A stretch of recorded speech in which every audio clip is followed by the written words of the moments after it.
right, so we had a question, how to build the booty without maximal weights.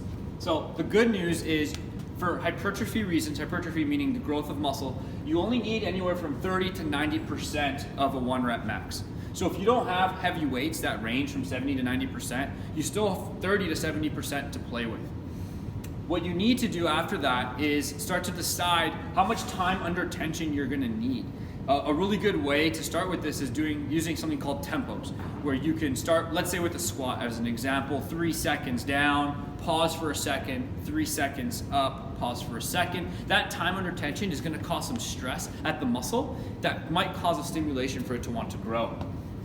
After some time under tension on every single rep, you wanna start to look at some volume. You wanna make sure that sets and reps are accommodating to what your goals are. 8 to 12 seems to be a magic number, but this can go upwards of 15 depending on the percentage you're using based on the weights you have.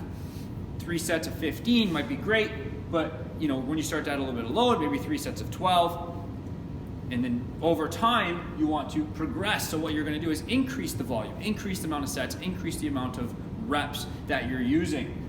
But progression's not just on the volume, on the sets and reps, but progression's also on the implements that you were using. Let's use a squat as an example. Say you were doing body weight squats. What you can do is stand inside a band, do tempo banded squats. Now that is starting to become a little bit easier, and you've done that for a couple weeks. Now you can move on over into a barbell, and we could do a barbell squat or a goblet squat, holding a dumbbell on the front rack position. Once you've kind of taken those things into account, variance is quite key, right? Some people need more than 1 day to stimulate muscle growth. Some of us might need 2, some of us might need 3. It just, again, depends on how you're personally built up.